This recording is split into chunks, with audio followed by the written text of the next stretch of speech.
While the art of traditional healing has always been shrouded in mystery, some of the herbs used are the everyday roots and leaves we live with. Now, when we look at then what was used, we definitely realize that what was available amply were trees around people, grass, and also animals.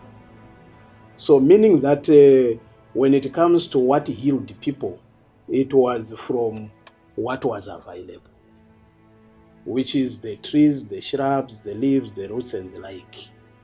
Now, when we look at such a scenario, we also realize that there were two fronts to the process of having a person healed. One front was spiritual, in quotation, who would say, I dreamt, it's my secret, and I treat people. They would only share that knowledge to someone who they prefer, maybe when they die. So I called it spiritual because they attached a revelation by a spirit or an ancestor to them to become a special person administering those herbs to sick people. Then there were also elements of what we call conventional knowledge, where people knew when you get to a certain place, you discover they are scraping a certain tree, and everyone will be saying, I felt a stomachache, I went and scraped some bark and soaked it and I drank and I'm okay. There was no secret, no mystic powers surrounding that. So there were two fronts. African traditional religion and healing has of late been considered as unholy and satanic. As times change, we began to also realize that Christianity was now being embraced by some people along the way. Now, when the whites came, not all of them had that particular thinking, but some of them were mixing their white culture with Christianity in the Bible. And when they came, they denigrated anything that was about the black people, the Tonga people in particular, as evil.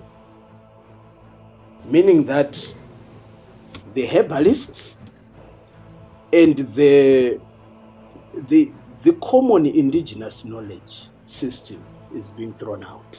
Ivanganza karuchivavone mazuva ano gambo ga bukale bwesu bwasiga kwa mazuva no busiyene ikapati kulitwalangisa sika ichikirisito lachizumini pe atala avanganza na kuti muchapi kana kuti musondi kambwa kuti bamba kuti winka kumunganza nzisu sizibi munganza ngusatani. The people embraced that kind of approach to Christianity also began to feel anything called a herb is evil. Now, when we go into the Bible, right from the first book of the Bible, before sin came into the world, when God was still giving responsibility to the man he had created, and also still blessing him for the things that would come. One of the things that is very particular, it's in chapter 1. When God had just created a man in verse 26, and then verse 28, he is giving blessings and responsibilities. And then in verse 29, God says, and he gave them herbs for food. When we cross into the New Testament, we see this man John, who was a disciple of Jesus Christ, also speaking about the same thing that rhymes with Ezekiel and Genesis. In chapter 22, verse 1 and 2, he was talking about what he had finished speaking in chapter 21. And he says, in the new city of the Lord, the new Jerusalem, in the middle of the city, of the city streets will be trees that heal nations. And since there shall be a big river, and the river will also be lined up with trees, they'll be producing fruit enough for every month, for 12 months. And the leaves will be for the healing of nations. So when we are looking at these things, we begin to realize that the herbs themselves, the trees that God has given us, they are actually meant to help us, feed us, and then also keep our bodies in functional status. I think where Christianity and that type of a private management of what should be helping people, where it conflicts is the source of the knowledge.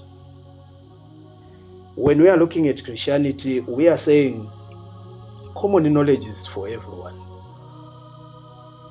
Revelation knowledge should come from God through Jesus Christ, revealed to us by the Holy Spirit and in agreement with the scriptures.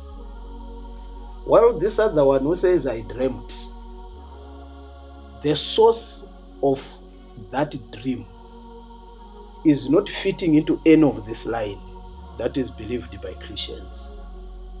So that means it is an opposite source. In that case, it becomes a problem for example, Christians to allow this kind of a person to administer what they want to do, because it's involving spirits, according to Christian faith belief. However, the conventional knowledge that is open, no spirit associated with that, is not a problem to an informed Christian. With the advent of Christianity and modern hospitals, the art of traditional healing is now frowned upon by the new generation of Watonga. Wow, that was intriguing. I wasn't even scared in the least bit. Whether you believe in African traditional religion or not, make sure to consume natural foods and herbs. They are good for your health.